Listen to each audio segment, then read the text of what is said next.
Behold, the bridegroom cometh. Go ye out to meet him. Now is the time to trim your lamps and get ready for the coming of the Lord. Stay tuned for the Midnight Cry broadcast.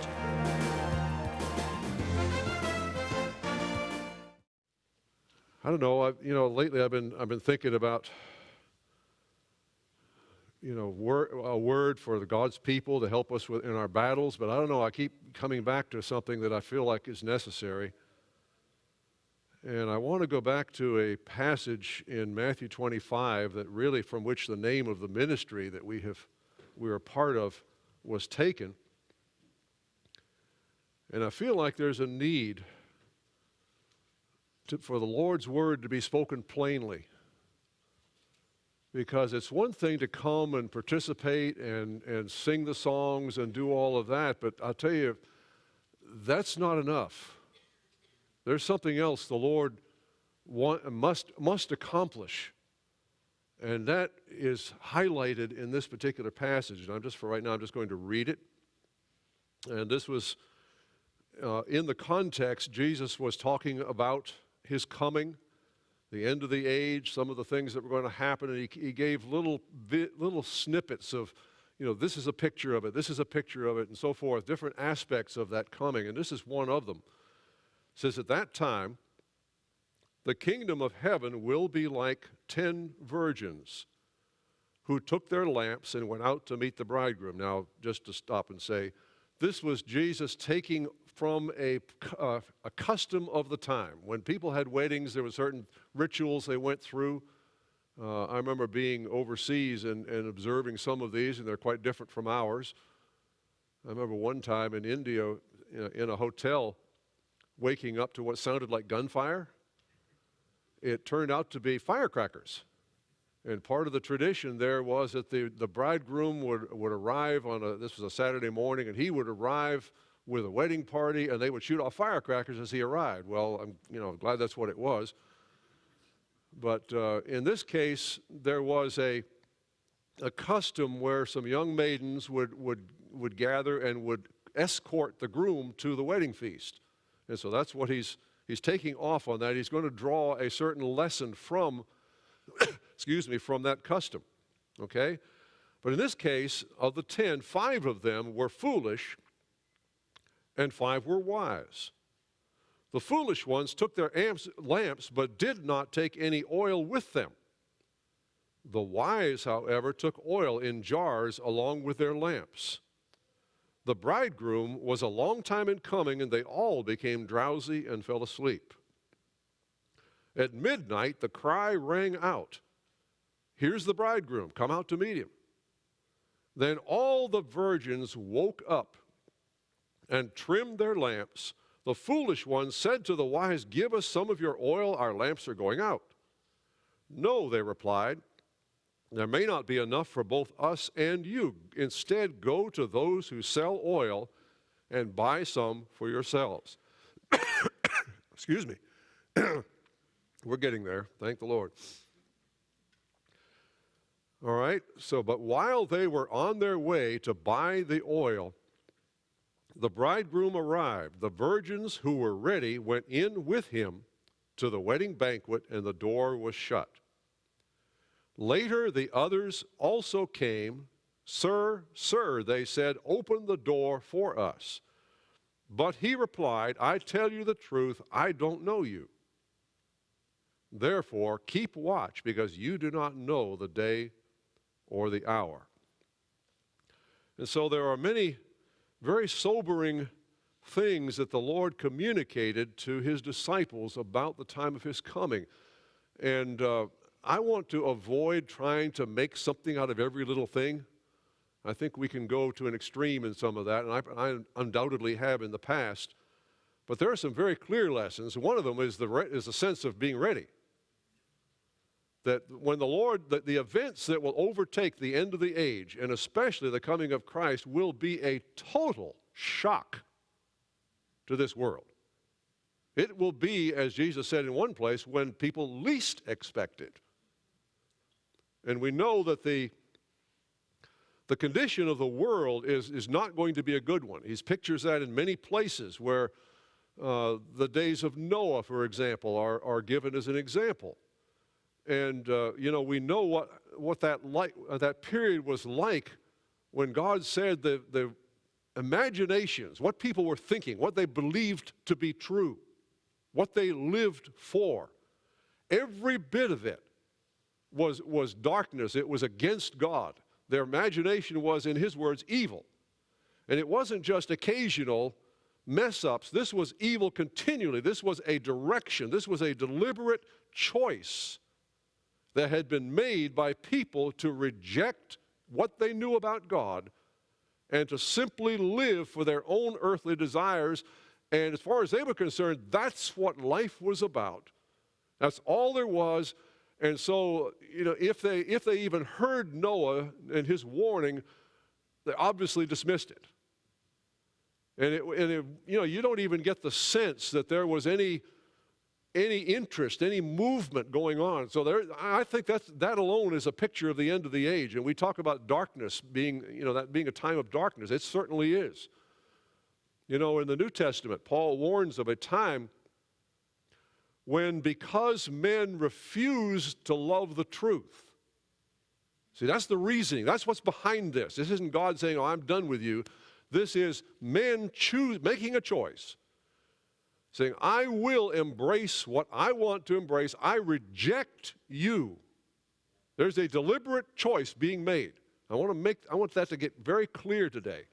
There is a choice. But what is God's response finally is to take his hands off. Now, how many people can be saved if God's not involved? Zero. See, we are dependent upon his influence, his strength, his grace, his working with the heart. When we say no to that, there's nothing left. That's the condition we're watching unfold in the world. I mean, how many of you who are in my generation could have imagined the world and the climate, the moral climate in which we live today? It was absolutely unthinkable. I mean, we were worried about things like chewing gum in school. I'm exaggerating a little, but that was the truth. That was one of the big deals. You got sent to the principal's office if you did something like that. And, there were obviously more than that to that age, but I mean, the idea that it's not only that there is evil, but that it is being celebrated. And woe to anybody that says different. We are in a different moral climate, and it is the result of men rejecting what they know about God and saying, I will do what I want. And so this is part of the picture that he paints, and he says it's going to be like the days of Noah. And so, I guess the burden that I have and the burden and the concern is for people here. Because we're going to see, and we are seeing, as time unfolds, we are seeing people make choices.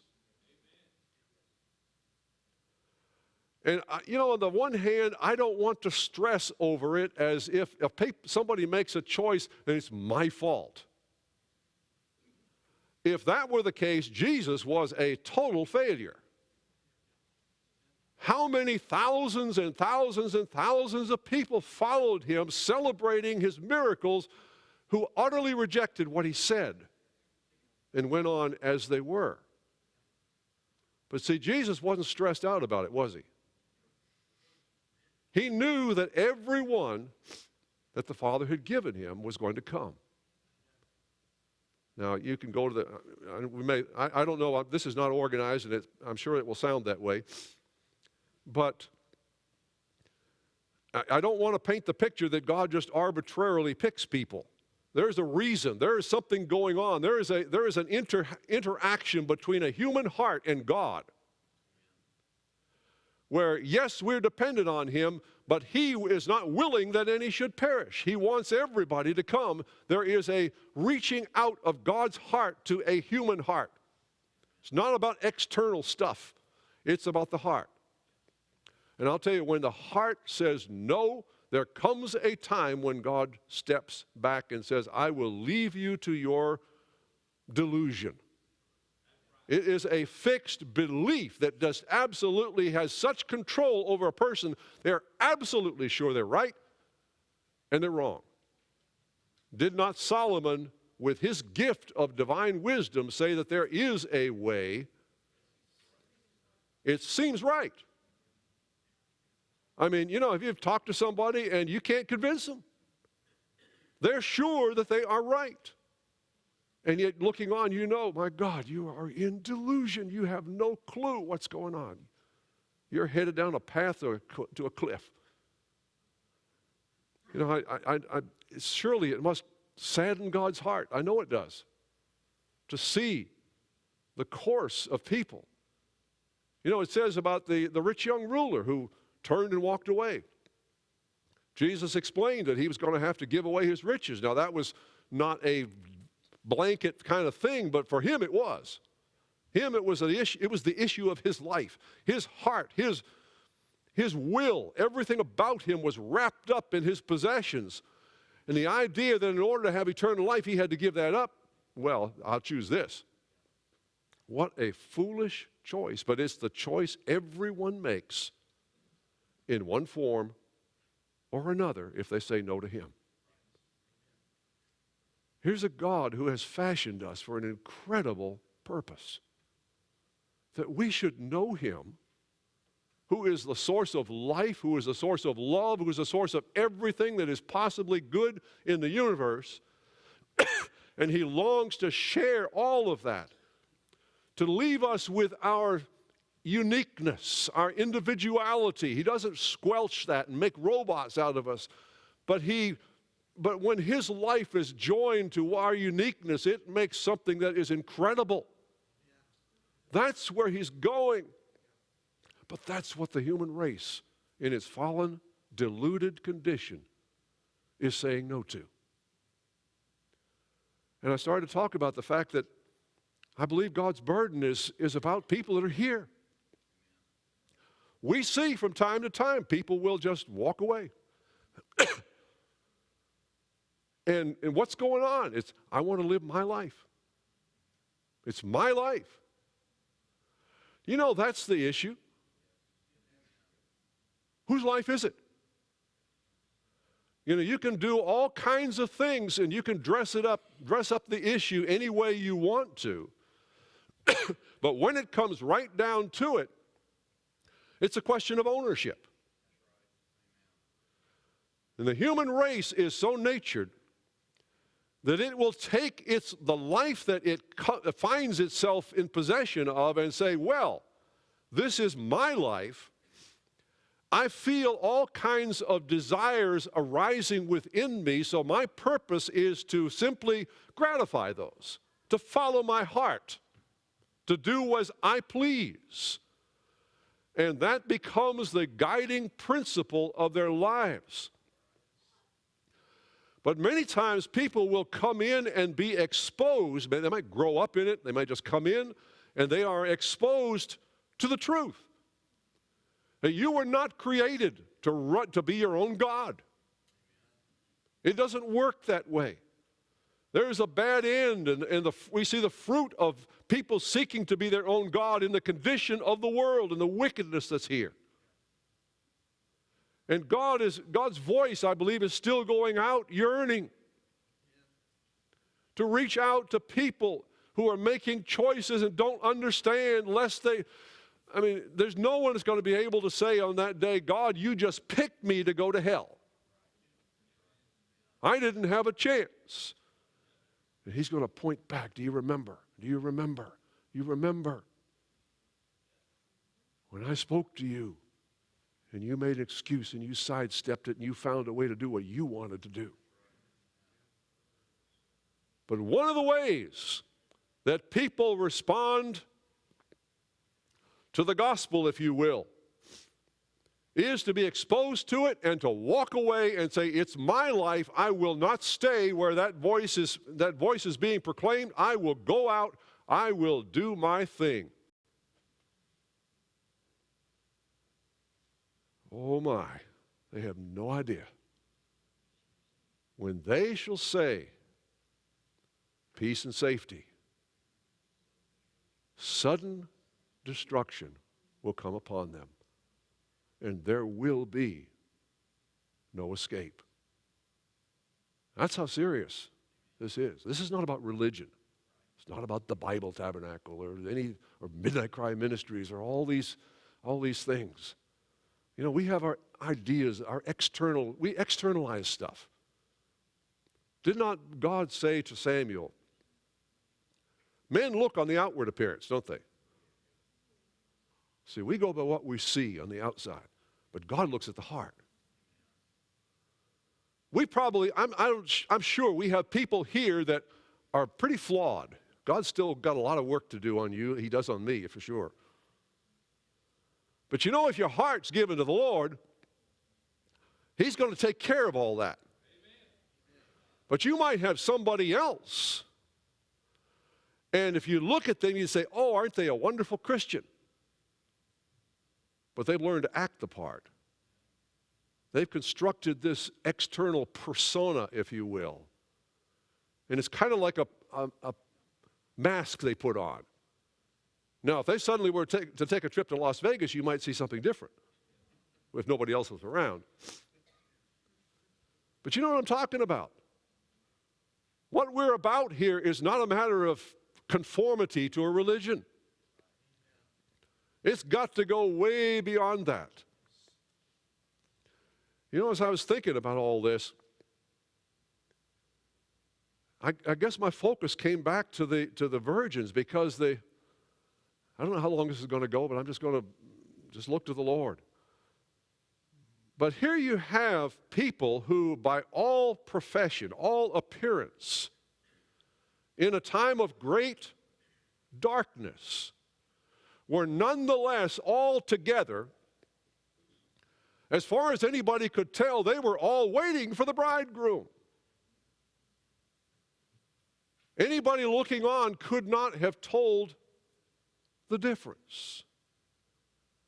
And that is a scary thought. It's not just those bad people, those foolish people out there who reject the gospel and go live for their lusts.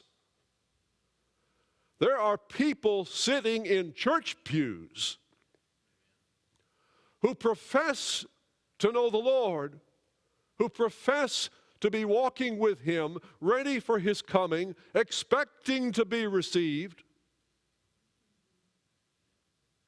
only to find out at the end they really weren't ready.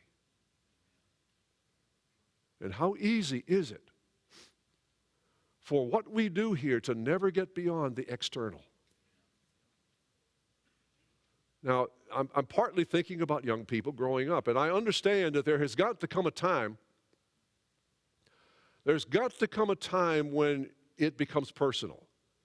I understand that when you're young, for the most part, you're going to be going along with, you're going to be adopting what your parents tell you. If they're a part of all this, you're going to be, in a sense, performing a part. And that's all right until God gets to that point. But there's got to be a point where you make a choice. Is it my life or is it His? Because there is no middle ground. And the problem, I believe, with these people right here, these foolish virgins, they thought there was a middle ground. They didn't understand. And I'll tell you, it's got to be something more than just, yay, Jesus, aren't you wonderful, and all of that. Yes, He is, thank God. But do you know why? Do you know what it's about on a personal level? You know, you can go along and you can sing the songs and hear about Jesus and all of that without it ever really dawning on you what it means to be lost. Have you ever had the sense in the depths of your heart, not just externals, but in your heart, oh my God, I'm lost. If something doesn't change, I'm going to be lost. That has to happen. It doesn't have to be any particular kind of experience. It could be very quiet. It could be very demonstrative, very dramatic. The outside is not what matters. God is only looking for one thing. He's looking for someone who comes face to face with the fact that you're not ready. It's still your life. You might be acting the part of a Christian and even professing to believe all of this, but your heart's never been surrendered. He has never really come in. You know, I thought part of my reading, I guess, in the last couple of days had me in Isaiah 53. What an amazing prophecy God gave through his servant Isaiah. Looking forward to the time of Christ. It was that prophecy. You remember the Ethiopian eunuch who was traveling back from Jerusalem to Ethiopia? And God sent Philip on a special mission just to talk to that man. He was reading the scriptures, did not understand it. Do you know we need God to explain it to us? You can't just unravel the scriptures with your mind. How many of you know that? God's got to reveal it and take those words and impress them down here, not just here. They've got to become real. And he's reading about this man who was suffering and what he suffered about. And his question was, is he talking about himself or somebody else? Who's he talking about? And so there was the wide open opportunity for Philip to begin to explain. He's talking about Jesus. He's talking about something that just happened. Do you know why he died? I mean, it talks about a man who was despised, rejected by men. He suffered a horrible indignity, death full of indignity.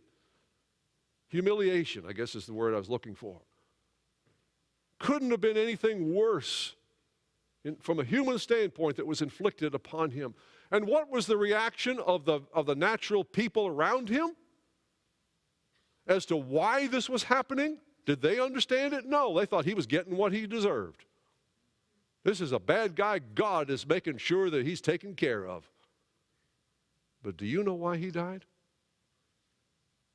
He died because of you. He died because of me.